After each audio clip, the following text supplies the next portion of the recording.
We're client focused because we can't afford not to be. That's where value comes from. That's where we bring in top verdicts and top settlements, because we know we have to know you.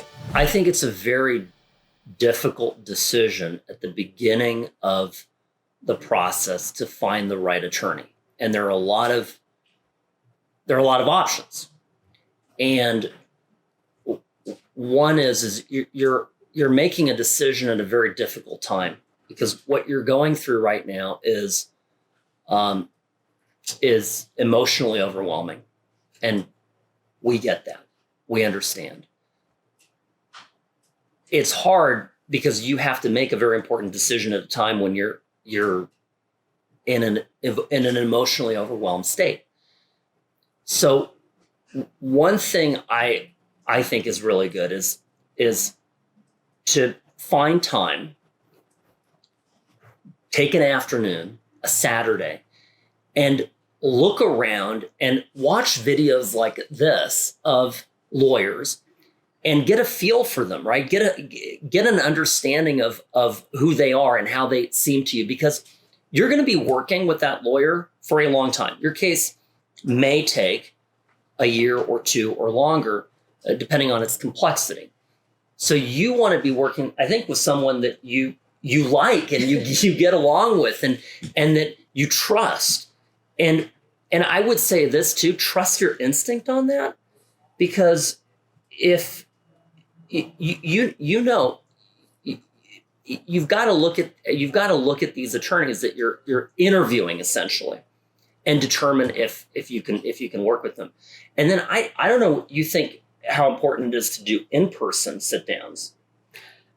I recommend it, because one of the things that often happens is lawyers will take a photo and put it on a billboard, they'll shoot a commercial, but they're not accessible.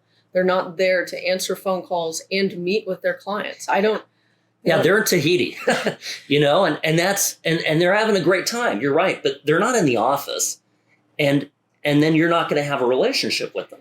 Or they're there for the first sign up. They're there to maybe just do the first interview. And then you'll get a sense that they really don't have time for me beyond this meeting and just retaining my case. And Sam's right. Trust your gut. Make sure that you get a feeling that when you talk to or meet that attorney, that they actually care about you and your situation and what you're going through.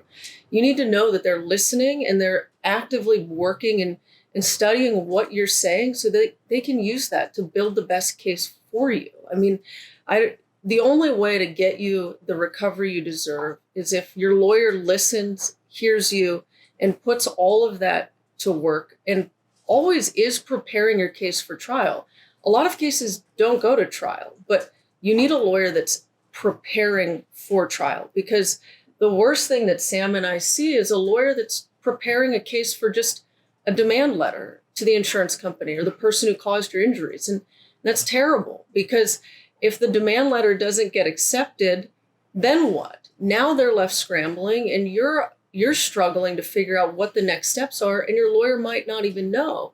But here with Sam, myself, and our team and our experts that we utilize and the litigators that we team with, we're always preparing for trial. And if it settles early, that's great. That's a win for you.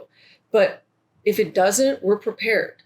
And the truth is, right, if you prepare for trial, it's less likely to happen, right? It's that old adage, you prepare for something and more likely than not, it goes better than expected. There's a reason for that in lawyering, and that's because when the other side knows that you're ready to go all the way, they don't want to go all the way. They're less likely to want to go into battle against you. I would say too, Ashley, you're 100% right about lawyers who take time to get to know their clients. And there's a very important technical reason for why that's true. Your case consists of two parts legally. There's liability, which is the whodunit, right? Who's responsible and how responsible are they? In liability, we talk about percentages and comparative fault and all that, but it's basically who's responsible for your injury is liability. But the other part which is as important of an element in your case, is your damages, right? How hurt are you? What was your loss that you suffered? How are we or any lawyers supposed to know what happened to you if we don't take the time to get to know you, and to listen to you, to hear you out, to walk, a mile in your shoes? And we recognize this. We know that a tremendous part of our success is that we say that we're client focused. A lot of firms say that they're client focused, but here's why. We're client focused because we can't afford not to be. That's where value comes from. That's where we bring in top verdicts and top settlements, because we know we have to know you. You are the most important part of your case.